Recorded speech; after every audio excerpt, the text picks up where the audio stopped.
नमस्कार दोस्तों आइए एक बार फिर से आप सभी लोगों का हमारे YouTube चैनल पर हार्दिक स्वागत है। दोस्तों, वर्ष 2025 चल रहा है और इसी 2025 के अंत तक बिहार के अंदर विधानसभा के चुनाव भी संपन्न होने हैं। दोस्तों, चुनाव के महज 4-5 महीने ही शेष हैं। इससे पहले सभी राजनीतिक दल बिहार के अंदर अपने अपने पक्ष में राजनीतिक समीकरण बैठाने का प्रयास करना शुरू कर दिए हैं। दोस्तों, बिहार के अंदर इस समय जेडीयू और बीजेपी की मिली हुई सरकार चल रही है। कांग्रेस और आरजेडी का गठबंधन खुद को मुख्य प्रतिद्वंदी के रूप में बिहार के अंदर पेश करने का प्रयास कर रहा है। दोस्तों, ये सब परिदृश्य इस समय बिहार का है, लेकिन बिहार के अंदर एक ऐसा समीकरण इस बार के चुनाव में चलने वाला है जो सबको पूरी तरीके से चौंका देगा, और वो समीकरण होगा बहुजन समाज पार्टी का। दोस्तों, अन्य पार्टियों की तरह इस बार बिहार के अंदर बहुजन समाज पार्टी भी दमखम और दमदारी के साथ चुनाव लड़ रही है। दोस्तों, बिहार के अंदर 5% जाटव समाज का वोट है और जाटव समाज बहुजन समाज पार्टी का कोर वोटर माना जाता है। दोस्तों, बिहार के अंदर जिस तरह दलित समाज के ऊपर अत्याचार और जुल्म होते हैं और उस समय बहुजन समाज पार्टी के कार्यकर्ता पीड़ित परिवार से जाकर मिलते हैं। दोस्तों, बिहार के अंदर इस समय जाटवों में एक सामाजिक जागरूकता देखने को मिल रही है। शायद इसीलिए बिहार का जाटव इस बार बहुजन समाज पार्टी की ओर मूव ऑन कर रहा है। दोस्तों, अनिल चौधरी की अध्यक्षता में बिहार के अंदर कुर्मी और कोयरी समेत अन्य समाज के मतदाता भी काफी संख्या में तेजी से जुड़ रहे हैं। शायद इसीलिए बिहार की राजनीति में बहुजन समाज पार्टी का भी एक बड़ा दखल होने वाला है।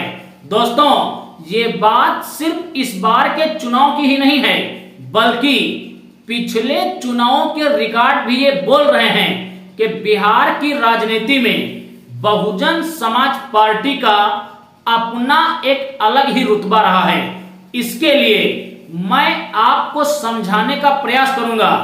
2020 विधानसभा के चुनाव में कुछ विधानसभा सीटों पर बहुजन समाज पार्टी का दमदार प्रदर्शन। दोस्तों, बहुजन समाज पार्टी ने कई सीटों पर 2020 में AIMIM के साथ मिलकर चुनाव लड़ा, लेकिन कुछ सीटों पर बहुजन समाज पार्टी के प्रदर्शन ने विरोधियों को चारों खाने चित कर दिया था।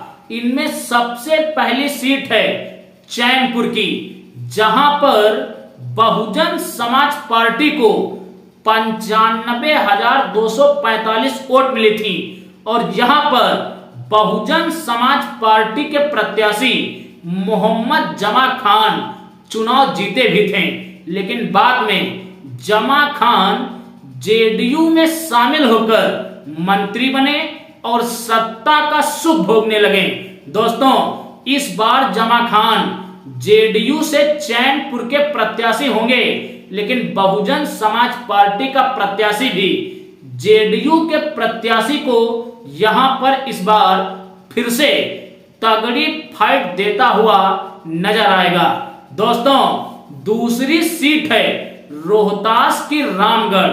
यहां से 2020 में बसपा के प्रत्याशी थे अंबिका प्रसाद और यहां पर बहुजन समाज पार्टी के प्रत्याशी को 57,000 894 वोट मिले थे और बसपा का प्रत्याशी महज 189 वोटों से हारकर दूसरे नंबर पर रहा था। दोस्तों, राजनीतिक विश्लेषकों का ऐसा भी कहना है कि बिहार के रामगढ़ में बहुजन समाज पार्टी 2020 में चुनाव जीत रही थी, लेकिन वहां पर काउंटिंग के चलते हेरफेर हुई और बसपा प्रत्याशी को चुनाव जानबूझकर हरवाया गया था। दोस्तों, अभी रामगढ़ सीट के विधायक एमपी बने तो यहां पर उपचुनाव हुआ और बसपा इस उपचुनाव में भी उतरी तो बहुजन समाज पार्टी के प्रत्याशी पिंटू यादव को एक बार फिर बड़ी संख्या में करीब 61,000 वोट मिले, लेकिन इस बार भी ये सीट यहां पर बसपा को गंवानी पड़ी। ऐसा कहा जा रहा है कि 2025 में जो विधानसभा चुनाव होने वाला है, इस चुनाव में बहुजन समाज पार्टी बहुत ही दमदारी के साथ रामगढ़ सीट पर चुनाव लड़ेगी। चैनपुर और रामगढ़ सीट इस बार बसपा के ही पक्ष में रहेंगी। दोस्तों, तीसरी सीट है करगहर, जहां से बसपा के प्रत्याशी थे उदय प्रताप सिंह और यहां पर बहुजन समाज पार्टी को 47,321 वोटें मिली थी। चौथी सीट है राजपुर, यहां पर बसपा के प्रत्याशी थे संजय राम, जिनको 43,836 वोटें मिली थी। पांचवी सीट है गोपालगंज, जहां से बसपा के प्रत्याशी थे अनिरुद्ध प्रसाद, यहां पर बसपा प्रत्याशी को करीब 41,049 वोटें मिली थी। दोस्तों, गोपालगंज बहुजन समाज पार्टी का गढ़ है, ये इस बात से सिद्ध होता है। अभी गोपालगंज सीट के जो विधायक थे उनकी मृत्यु हुई तो इस सीट पर उपचुनाव हुआ। दोस्तों, जब इस सीट पर उपचुनाव हुआ तो बसपा के सिंबल पर चुनाव लड़ चुके अनिरुद्ध प्रसाद की पत्नी निर्दलीय चुनावी मैदान में आई और इस बार यहां पर अनिरुद्ध यादव की पत्नी को बहुत ही कम वोट मिले। इससे ये बात स्पष्ट हुई कि गोपालगंज सीट पर बहुजन समाज पार्टी का भी अच्छा वोट है। दोस्तों, अगली सीट है बड़ी बाग, जहां से हीरा लाल खरिया बसपा के सिंबल पर चुनाव लड़े और उन्हें करीब 22,650 के आसपास वोटें मिली। अगली सीट है औरंगाबाद, जहां से बहुजन समाज पार्टी के प्रदेश प्रभारी अनिल कुमार चुनाव लड़े और इन्हें 18,444 वोटें मिली। अगली सीट है लौरिया, जहां से राणा कौशल प्रताप सिंह चुनाव लड़े और इन्हें 17,515 वोटें मिली।